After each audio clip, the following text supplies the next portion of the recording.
So you can probably hear my dog snoring in the background now because she's stopped wandering around and now she's taking a nap and she's snoring. So enjoy. So yeah, I was gonna go full rant.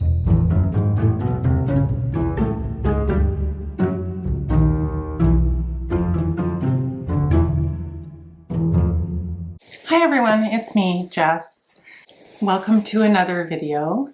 I'm going to be talking about some great books that I read in February, mostly in February, and a couple that were a bit disappointing. But before I get into talking about the books, I wanted to just, I don't know if I want to give a full rant. Maybe I will go full rant. It feels a little strange to go full rant on this because deep down, I don't think this is something that I care very much about. But I have noticed lately, I'm not sure if it's because I have a lot of new subscribers. I will say, for those of you who are subscribed, welcome to my channel. I'm really happy you're here. It's great when more people are interested in the things that I have to say about books and interested in my content and interested in getting into a conversation or being part of a community around reading books. I love that. That's why I started my BookTube channel. If you're new here, I guess I need to make a disclaimer. If you've watched any of my videos, well, most of my videos have some kind of disclaimer having to do with production values. I have an excellent camera, which I invested in. I bought a mic. Incidentally, I was trying to get my mic to work this morning. It wasn't working. So I decided to film without it. You know, this is not, this is an amateur. I'm not a professional. This is an amateur operation. And I guess my disclaimer is I have two dogs. One of them is a young puppy named Granola who's being very well behaved right now. He's just sleeping in his bed, but he can sometimes be very rowdy when I'm filming and demanding of attention. And I also have an older dog. My older dog is named Fifi. She's not very often on camera. She's almost 17 years old. She has dementia. She is blind.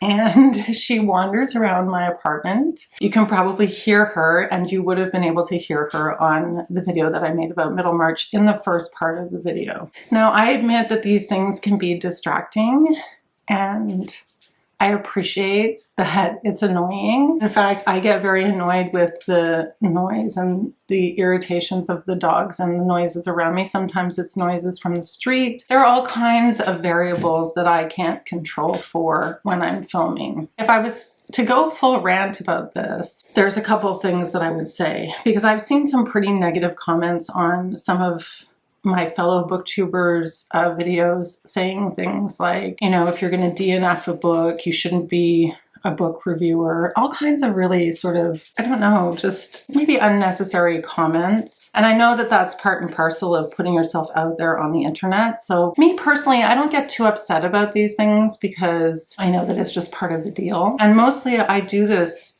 for my own, I'm not doing this for external validation, although it's nice sometimes to get encouragement. I don't run my BookTube channel for external validation. And my rant is, I guess that in the 2 years that I've been making BookTube videos, I have never made any money from making BookTube videos. I don't have a lot of free time to film and refilm videos to eliminate little irritations that might be there for people. I don't have a soundproof room. I don't have a teleprompter. I often don't have time to write a script. I do all of the editing myself. I do all of the work myself that goes into the YouTube channel. And as I've already said, I do it with my full heart. And I guess I just want people to know that. I think that people who've been around BookTube for a while get that. They know that we don't get that much out of it,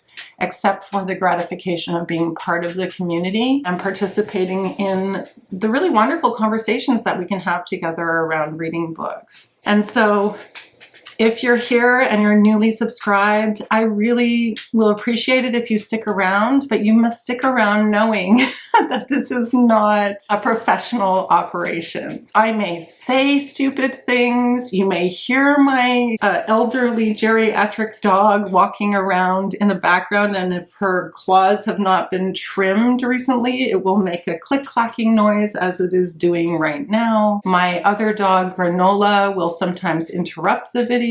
I sometimes am able to edit out his squeaky toy, but not always. There's a ton of different things that can happen when you're filming a video that interrupt or that cause distraction. So I guess with that out of the way, I would welcome you, actually, if you enjoy the videos, to really make your voice heard, to let me know, and to give the video I guess it's a like or a thumbs up. Yeah, just continue to keep the conversation going about the actual books and the actual content. And I will continue to do my best to make the videos the best that I absolutely can, because honestly, I do try to do that. I don't always succeed, and there are times when it's just out of my control, but for the most part, I do try to make the videos as good quality in terms of production as I can.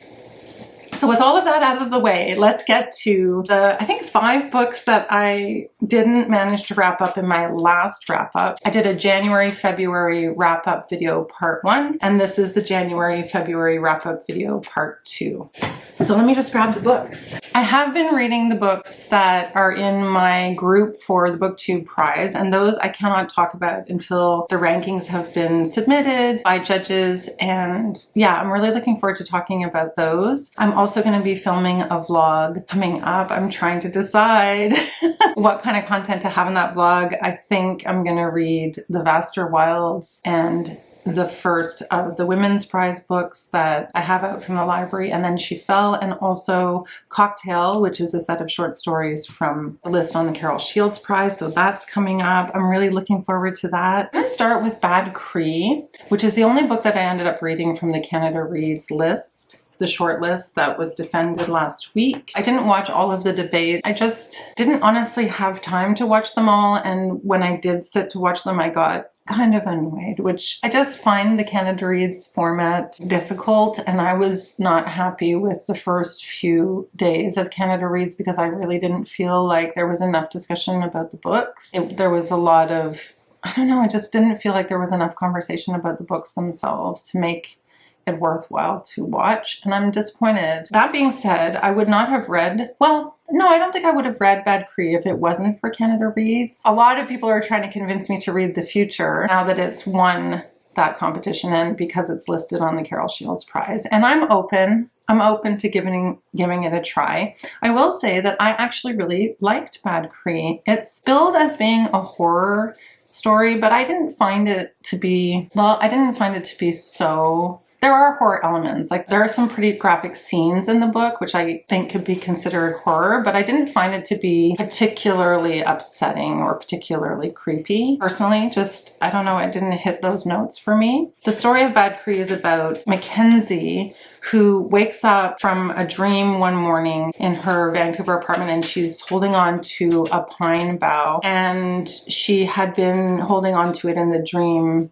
right before she woke up. So she's bringing objects from her dream into her real life. So there's this element of magical realism. I don't even know if it's fair to call it magical realism. I guess that's the right description, but I really think that that's just a part of the tradition of Indigenous storytelling, is that you do have these elements of supernatural and spirit that are really a big part of the culture of storytelling and a big part of the culture itself. I'm always a little reticent to use that label when I'm talking about Indigenous writing. I mean, it's accurate, but I sometimes get uncomfortable using that label. She continues to have these dreams, and when she has these dreams and she comes out of these dreams, there is this blurring of the line between what she's dreaming and what's reality. So the dreams feature her older sister who died. We don't know the circumstances of her older sister's death, and she starts to get more and more afraid, and so she heads back to her hometown. She seems to have kind of an estranged relationship with her mom, but she ends up heading back to her hometown in Alberta. She's living in Vancouver to I guess, try to deal with these hauntings that are happening to her at night in the form of these nightmares. It's at that point that we meet her aunties and her other sisters, and so in that sense it kind of feels a little bit more like it's a mystery story, and it has these folklore supernatural elements because of the setup of the dreams and their association with reality. It felt a little bit less horror than I expected. Horror light, you could say. We do get the sense that Mackenzie is kind of on the outskirts of the rest of the family, that whether for her own reasons or because of something that has happened, you do have this feeling throughout at least the first good half of the book that there's a disconnection between her and her family and I guess her culture, which I think could be sort of a commentary on what is happening to a younger generation of Indigenous people as they move away from their communities and into the bigger urban cities. And by these dreams, her coming back to her home, she starts to understand that these dreams that she herself isn't the only one who's having these experiences with dream states, that other people in her family have had similar experiences. So in that sense, it's a reminder of where she comes from and how she's different. The difference is something that's in her family, that's in her heritage.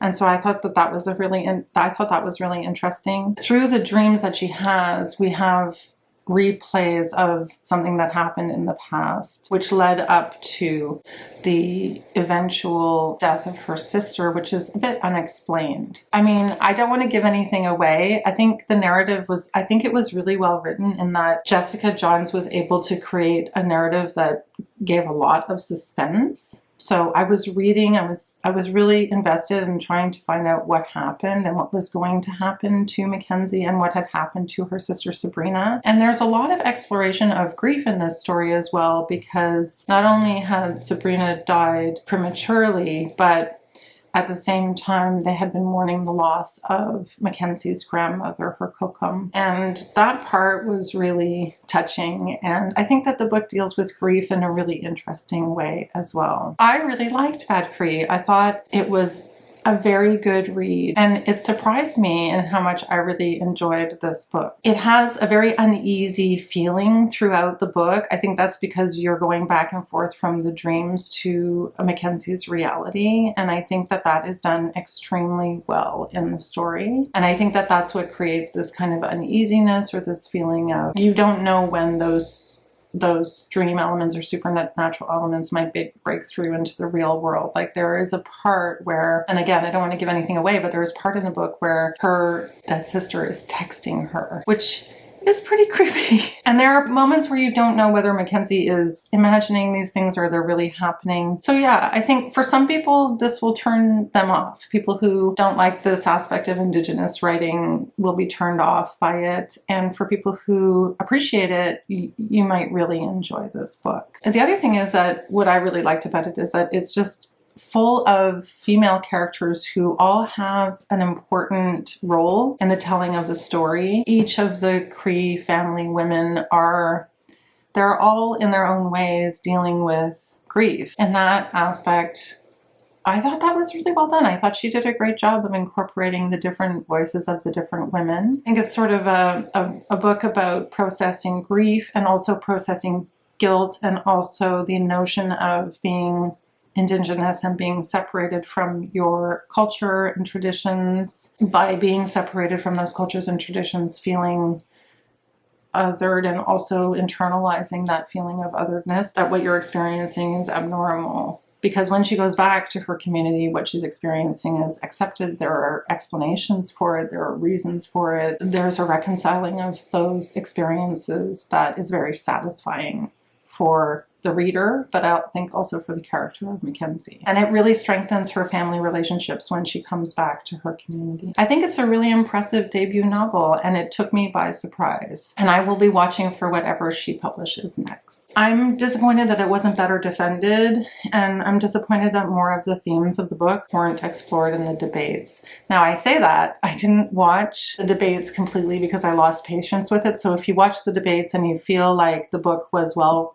represented? Please let me know in the comments below, and I'll take the time to go back and rewatch those debates. I would recommend this one if you're not bothered by the elements that I described. For the TBR spin, I chose from my pile The Appeal. I managed to make it work as a beach read, or something out in the sun, I think was the prompt. I've been wanting to read The Appeal for a long time now. I feel like maybe over a year, since I'd heard various different people talking about it on BookTube and how good it was. This book was really refreshing because I've been reading a lot of literary books. Well, a lot of heavy books. This book is in a completely different genre. It's a mystery thriller, and the story takes place in a small English community through the production of a local theater group's play. This amateur dramatic society putting on a production of All My Sons, and the different characters involved in that play and the amateur production. It's all told, I'm sure you know this if you've heard anyone talk about this, it's all told through the compilation of a dossier of emails and communications between different characters that has been compiled by the police, who two constables or inspectors who are inspecting a murder. We don't know who is murdered from the outset, and we don't know why they were murdered from the outset. It's got a great premise, and it's very, very funny. It is not particularly believable, but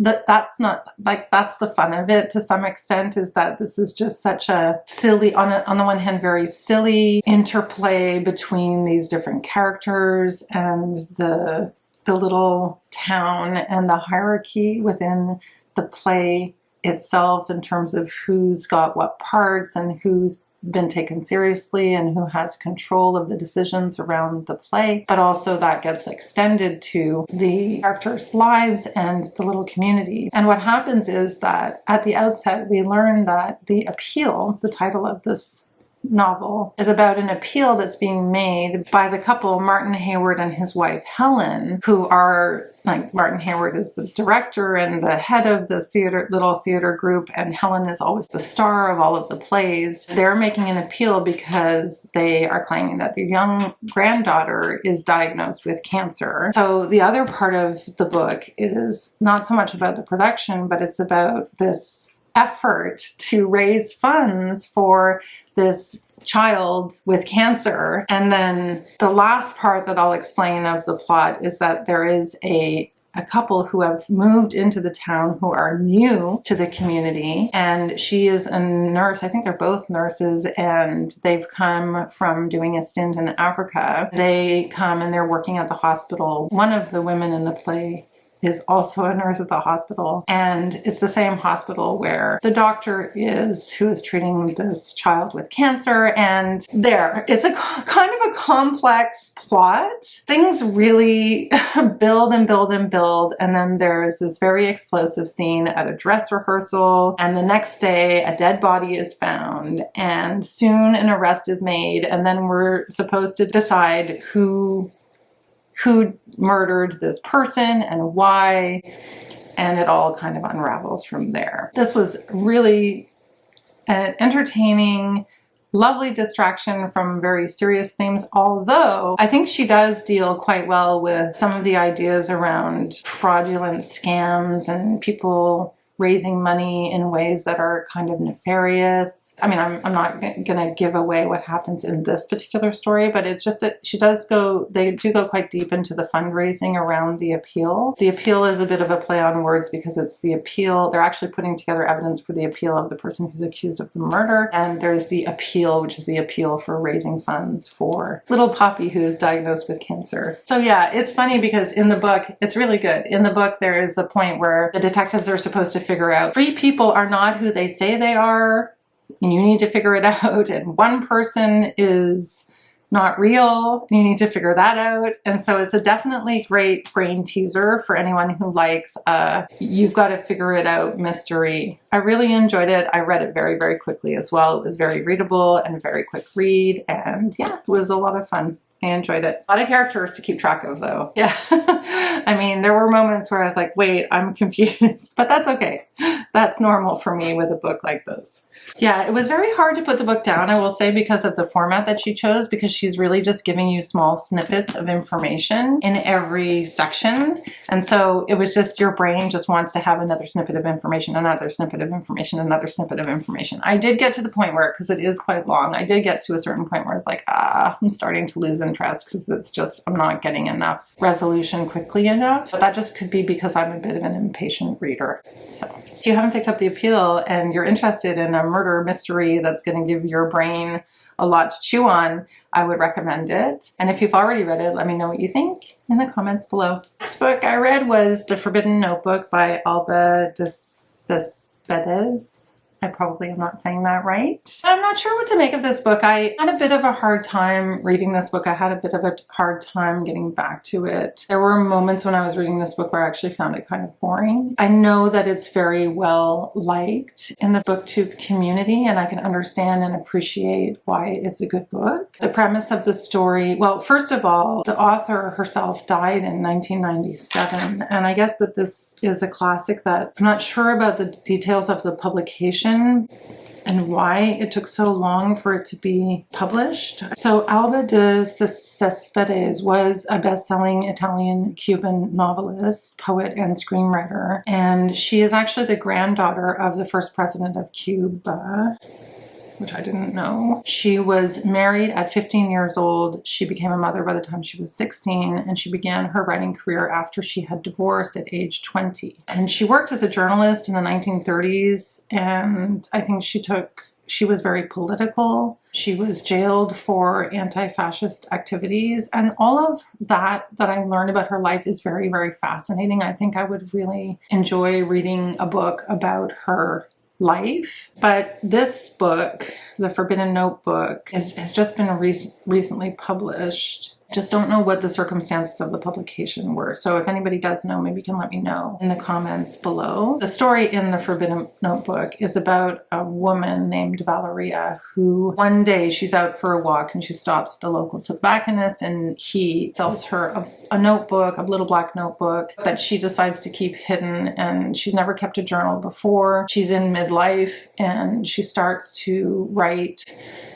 reflections in this notebook about her family life, her domestic life. She realizes through the process of just keeping this journal, just keeping this notebook, that she really has never taken any time for her own, for herself, for her thoughts, for her inner life, for her reflections, for her desires. And she realizes that the majority of her life has been devoted to her husband, to her children. And she is independent though. She does work in an office. So in that way, I don't know, I guess that really isn't by choice either, because she works in the office for financial reasons, and her husband hasn't done as well or has been as successful in his career as maybe he had hoped, and he tries to write a manuscript for a film over the course of the novel, and she tries to get a friend who's in the film world to take it seriously. A lot of her experiences are really about as the other people in her life and her domestic life. That I think is really interesting, just the idea that she herself was completely unaware of the fact that she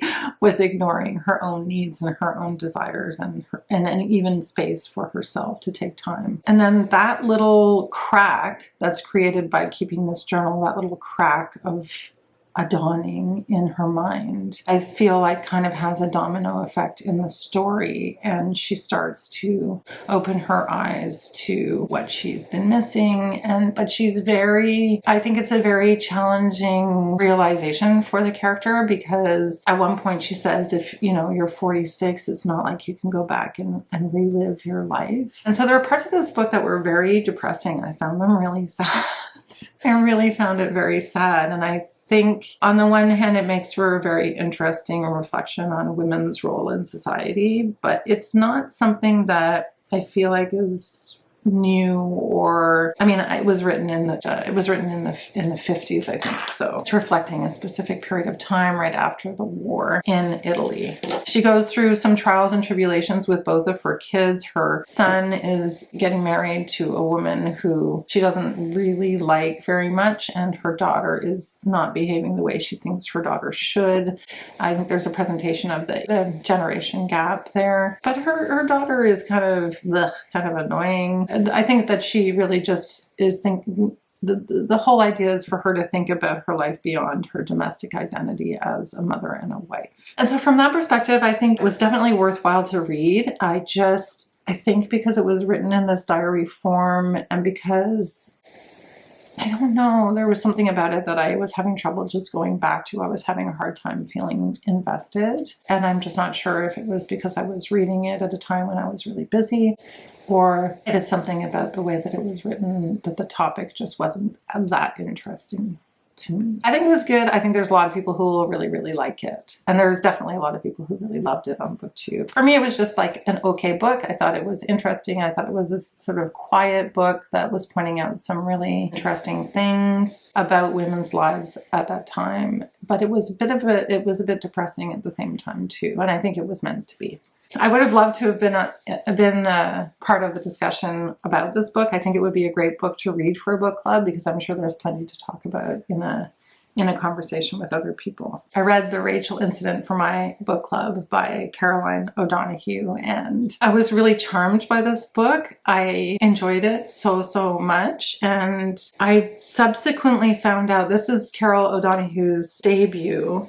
It was one of my picks for the Women's Prize long list. She's an Irish writer, and the story is very firmly set in Ireland. So this is like her debut novel, contemporary fiction novel. She has written YA. She has a series called All Our Hidden Gifts, which I've never read any of them. I'm not particularly interested in reading her YA work, and upon learning this after having read Rachel Incident, it makes sense to me, because the Rachel Incident was quite accessible, and I thought it was written in a way that was like, it really reminded me of my youth, to go from YA to writing about a character who is in her early 20s, just at the point where she's supposed to be starting her life. Made a lot of sense to me. I loved this book. It had so many unexpected twists and turns. I'm going to talk about it without giving anything away. I thought it was very good at capturing the kinds of vulnerabilities that you have and insecurities that you have when you're in your 20s and you're just starting out in the world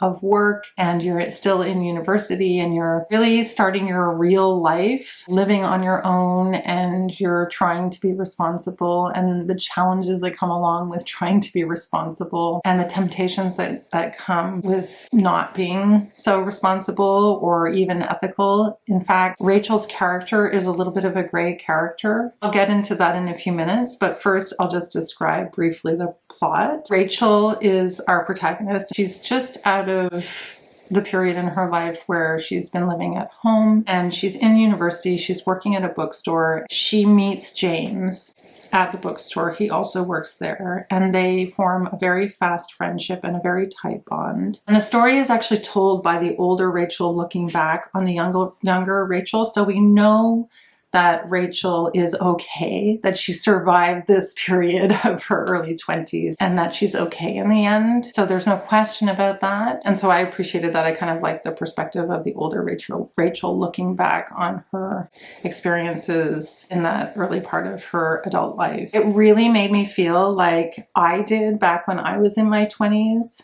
That feeling of being kind of so lost and not really in control of what's happening around you, despite the fact that you're trying to manipulate people and experiences, and it's not exactly going the way you would expect. There's this professor, Fred Byrne, who Rachel kind of has a crush on, and she and James orchestrate this event at the bookstore to launch his book, which, although it's been published, hasn't really been, it's an academic book and it's not a particularly exciting book, but they put together this book launch at the bookstore, and through that a series of events occur that are unexpected. I'm not going to say what they are, and they are what's referred to as the Rachel incident. And then from that point on, the story continues to grapple with this situation that has come to pass as a result of this book launch. I think the characters of Rachel and James were very well drawn. Their friendship in particular was really touching to me. I thought James was just such a great character. Like I was wishing I had a James in my life. When I was reading this book, that how great would it be to have a friend like James, despite the drama and the kind of madness that goes along with this character, because he's very dramatic and is very attracted to the drama of life, especially romance. He's just a fantastic character. He and Rachel are kind of like in some ways morally gray, in the sense that there's a point where they engage in the possibility of extortion, and it's kind of a second part of the plot which deals with abortion. So even though it's this very, very light book, on the one hand, there's a comedy of errors happening. It's also dealing with some pretty serious issues for women in Ireland, particularly because Rachel does get pregnant and she does seek an abortion. I'm not going to tell you who or why or how. And she has to travel to get an abortion because she can't get an abortion in Ireland. And so I think that part of the book is handled very well. It's really told in a way that you realize just how difficult it is for young women. You have to have an amount of money that's more than most young women have. Still, there's a lot of stigma around getting an abortion. Also, I think the patriarchy that still exists in academia and in the society was really well presented too, with the whole storyline of Dr. Byrne and his book and the publication of his book and the relationship that he has with his wife and his wife's relationship to him. And I just thought it was really good. And there were parts of it that were a little bit too, oh, that comes together very neatly, or that's very nicely tied up in a bow. But other than that, I thought it was a great read, and it was very refreshing, and I really enjoyed it. I thought it was really, really good. And here we come to a book that I almost didn't finish. Rouge. What can I say about Rouge? Okay, here's an aside. Speaking of problems with the dogs, Nola, with his tail, knocked over a coffee on my library book. Has anybody ever had a library book get damaged? And what do? I guess you have to buy the book, right? I mean, I won't be that upset if I have to buy the book, but at the same time, I wouldn't have wanted this book in hardcover. I'm not even sure if I would have bought this book. Which is a shame to say, because I really love Mona Awad and I love her writing. I find it's very easy for me to be immersed quickly into a Mona Awad book. It's weird, it's wacky. There were moments when I was reading this book where I was like, I don't know what I'm reading. I don't know what's going on, which is par for the course with Mona Awad's books. From that perspective, it's not going to be for everyone, and you have to, I think, at this point, be quite a big fan of Mona Awad to read and appreciate Rouge, although it's possible that she could be converting people with this book. I'm not really sure. It really depends on the reader. The story follows Belle. So there's a lot of references to fairy tales in Rouge, like a lot of references. There's references to the Wizard of Oz, because at one point she's wearing red shoes that belong to her mother. There's a reference to, obviously, Belle and the Beast, because the main character's name is Belle. There's a reference to Sleeping Beauty. There's references to, I think, Alice in Wonderland as well. This is like, I don't know, it's described as being, oh, I'm reading this off of Goodreads, a horror-tinted gothic fairy tale about a lonely dress shop clerk whose mother's unexpected death sends her down a treacherous path in pursuit of youth and beauty. I took from this book, so one of the main characters in this book is Tom Cruise, or a character who the young Belle keeps associating with Tom Cruise, or thinking of as Tom Cruise, which was not on purpose, because Tom Cruise is, of course, the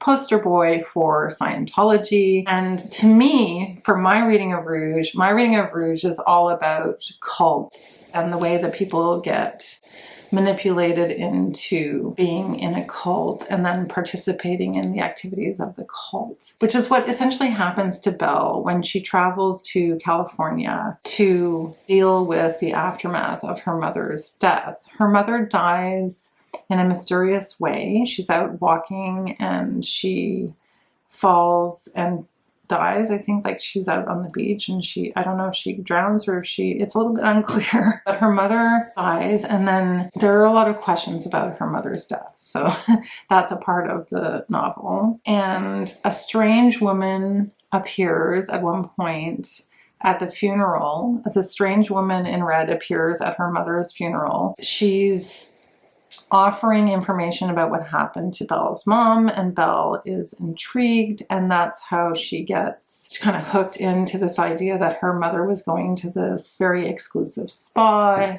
that is in this mansion, and she goes to the spa and she gets a treatment, and it all kind of goes from there. Mona Awad is looking at the cult of beauty and the influence that has on women, and it's not for the good, obviously. I think she's also dealing with the way that people who are lost, that have a lot of questions, that are looking for answers in life and in the world, are susceptible to falling victim to this kind of cult recruitment or beauty industry recruitment.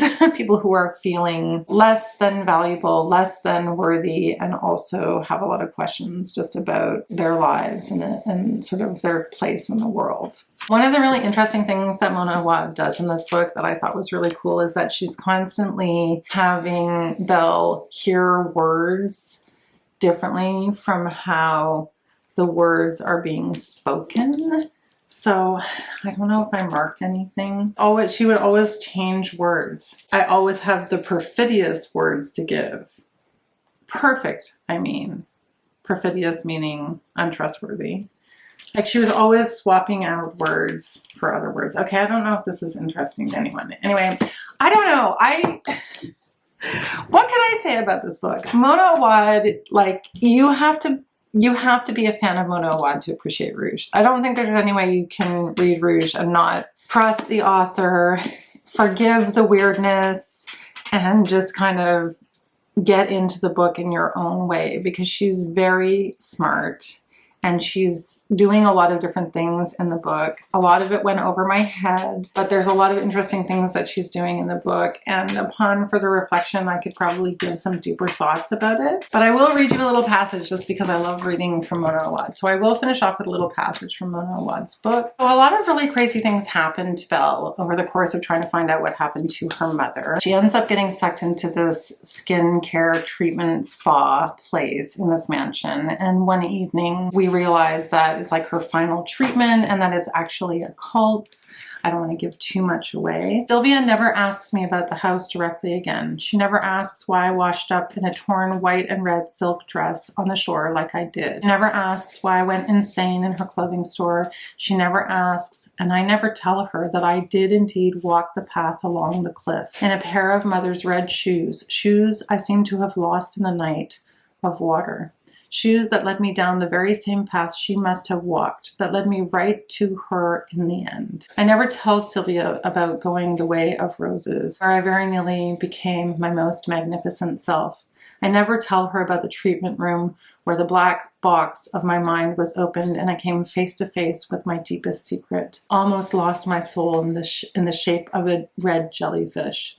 She doesn't ask, though I know she's suspicious, and I don't tell, though it doesn't feel like such a secret anymore. I don't know, I love her writing, and I'm glad I read it. It was a little bit wacky, but I'm really glad I read it, and like I said, Mona Awad is not for everyone. If you like Mona Awad, I thought Rouge was great. If not a little confusing at times, I thought it was still pretty good. That's it, everyone. Thank you so much for watching. If you've made it to the end of this video, please leave me a red rose in honor of Rouge, or a red shoe, or a red dancing lady, and I will see you in the next video. Bye for now.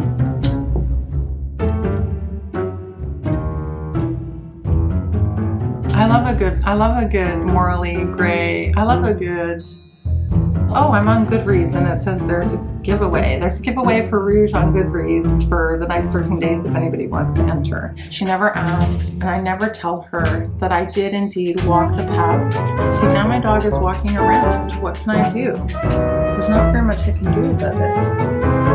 Fifi.